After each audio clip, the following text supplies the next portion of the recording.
Hi, my name's Noel. I'm a psychotherapist. Welcome to my YouTube channel. If you're watching this video there, please do subscribe while you visit. If you're watching this on my website, then please do enter your details into the contact page on the website, and I'll send you these blogs and information about my work on a regular basis as I produce them.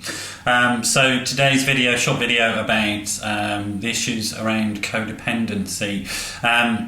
It's one of those labels that often gets sort of slapped onto people by other people, actually. Maybe slapped onto anybody who's in sort of an unhealthy, toxic, dysfunctional, potentially violent relationship. It's not always the case, actually, that the reason that you're in that type of relationship is because you're codependent. There's lots of reasons why people can get into unhealthy relationships, some of which may be nothing to do with you whatsoever. So serial abusers, for example, and they are serial abusers, will gradually sort of build the abuse up in a relationship. And it has nothing to do with whether you have codependency traits or not. It can happen to anybody. And it's worth knowing what these sort of red flags of abusive relationships are. These sort of the ways people manipulate control through anger and isolation and over-dependence on themselves. Blaming and shaming and undermining, those types of things will sort of have an effect on anybody, whether they're sort of codependent or not.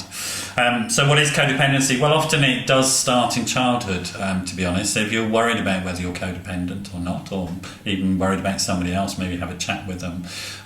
You often find with codependence that it did start in childhood, not always, but with a lot it did.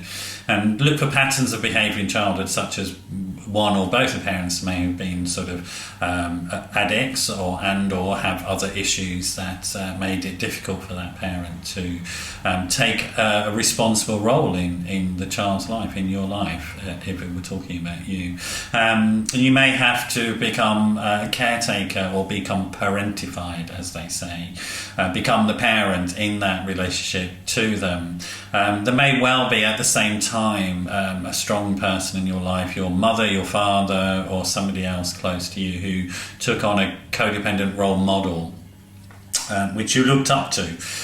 They loved without getting anything back. They seemed almost saint-like, and that's often the sort of dynamic that you see in those types of situations where codependency may well form. So one parent is the dysfunctional one parent is the highly functional one, also it's thought.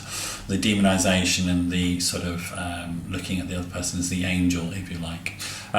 So you learn from that at an early age things such as rescuing and caretaking. These are sort of clear indications, if you're involved in those types of behaviours, that there may be an issue.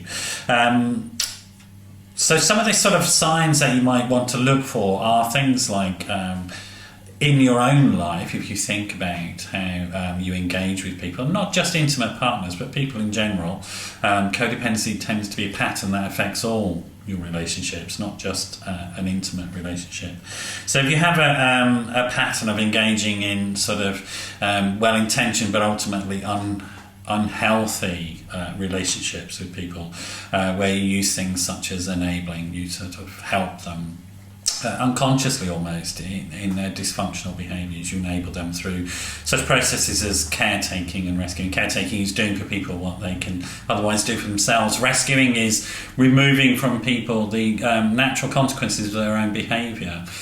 So sort of going into prison or the police cell, for example, if somebody, and bailing them out, using your own money to look after people, sort of provide them with food and shelter and accommodation when actually they've got themselves into a situation where they really should be able to sort of look after their own food bills and pay their own rent, etc. But they consistently fail to do that, and then you're rescuing that person from those consequences because you feel it's your responsibility. Those things are quite unhealthy patterns in any relationship. It may be difficult because it may be that the person you're doing it to is somebody that you perceive yourself as in a loving relationship to, but you need to think about that. Is that really what love is? Surely love is a more equal partnership where people put things in together. have a think about that. So there may be issues for you in terms of defining boundaries in your life. Boundaries are sort of the rules that are negotiated between people about how they relate to each other. There are certain types of things, such as how you're touched, how you're spoken to,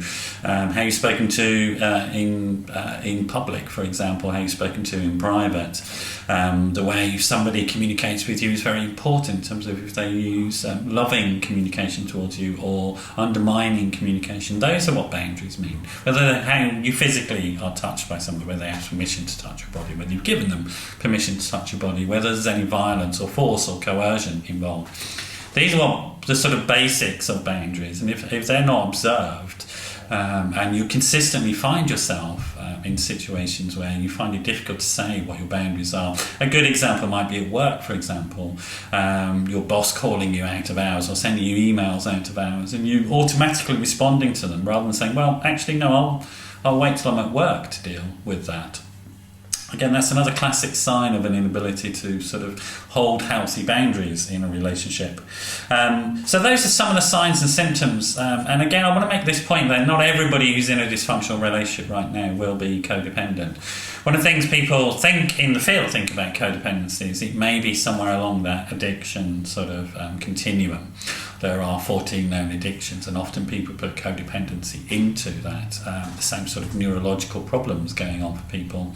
If you find yourself, for example, in dramatic or overly dramatic relationships often, that's a good sign that you've got some issues around codependency. You're looking for that drama, which is effectively adrenalization. Getting a hit from the adrenaline and going in and feeling great when you rescue somebody from a situation. And you may have to find that you create the drama unconsciously. Even if there is none, you will be in there in a sort of dramatic way.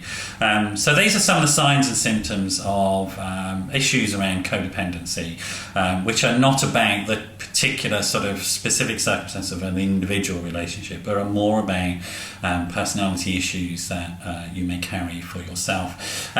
There is help there. You can contact a therapist like myself who can help you understand your patterns and change them. There's other groups around, sort of recovery type groups, such as al-anon, for example, which was part of set up just after AA, and it's for the family and friends of those who are alcoholic.